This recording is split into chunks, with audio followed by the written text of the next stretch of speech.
देखो ये एक प्रश्न है वर्गाकार टाइल्स का न्यूनतम संख्या ज्ञात करें जो एक आयतकार फर्श को ढक सकती है जिसकी लंबाई और चौड़ाई क्रमशः 16 मीटर 58 सेंटीमीटर और 8 मीटर 32 सेंटीमीटर है। तो हमें क्या निकालना है? वर्गाकार टाइल्स का न्यूनतम संख्या, वर्गा टाइल्स का न्यूनतम संख्या। ठीक है, टाइल्स कैसा है? टाइल्स वर्गाकार में है और हमारा फर्श जो है वो आयतकार है।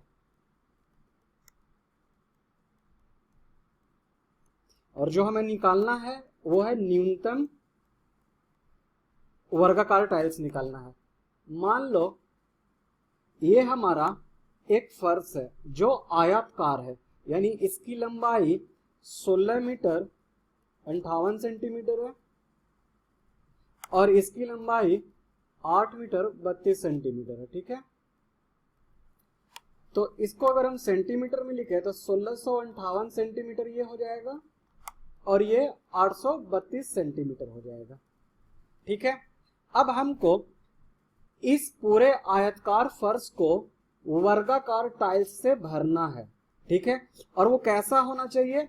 हम लोगों को ऐसा नहीं कि हम लोग को टाइल्स बहुत ज्यादा संख्या में लेना है, कम संख्या में लेना है। सपोज करो अगर टाइल्स हम लोग इतने बड़े लेते हैं और अगर हम इतना बड़ा लेंगे तो क्या होगा? छोटा साइज लेंगे तो हमें ज्यादा टाइल्स का जरूरत होगा, बड़ा टाइल्स लेंगे तो हमें कम न्यूनतम टाइल्स का जरूरत होगा। लेकिन हमें किस तरह से लेना है कि ये पूरा का पूरा फर्श जो है हमारा वो ढक जाए। यानी ऐसा नहीं कि इतना हम लोग ये इतना बड़ा ले लिए तो ये वाला पोर्शन तो हमारा नहीं ढका है अभी फर्श का। तो इसका मतलब क्या है? इसका मतलब ये है कि हमारा जो है वो लंबाई से भी फैक्टर होना चाहिए और चौड़ाई का भी फैक्टर होना चाहिए। और फैक्टर कैसा होना चाहिए? ये हमारा हाईएस्ट होना चाहिए, हाईएस्ट भी होना चाहिए और ये फैक्टर भी होना चाहिए लंबाई और चौड़ाई का।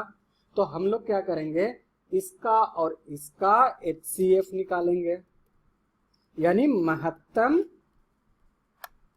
समापवर्तक निकालेंगे और फैक्टर होना चाहिए, फैक्टर मतलब गुणनफल। ठीक है, तो 1658 और 832 का HCF जब हम निकालते हैं तो मुझे पूरा विश्वास है कि HCF निकालना आपको आता है। इसका HCF जो आएगा वो 2 आएगा। इसका मतलब ये हमारा एक जो है साइड जो है हमारा एक साइड वर्गाकार का 2 है, तो दूसरा साइड भी लंबाई अगर 2 है तो चौड़ाई भी 2 होगा। ठीक है, तो वर्गाकार टाइल्स का क्षेत्रफल 2 गुने 2 4 सेंटीमीटर स्क्वायर हो जाएगा और जो हमारा फर्श का जो क्षेत्रफल है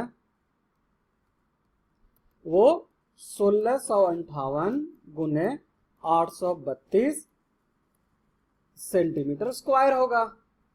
अगर हम दोनों को भाग कर दें तो हमारा न्यूनतम निकल जाएगा, न्यूनतम संख्या निकलेगा हमारा, यानी ये फर्श का क्षेत्रफल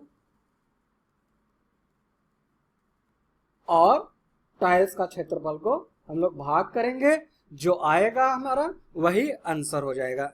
भाग करने पर हमें 344 864 टाइल्स की संख्या निकलेगी।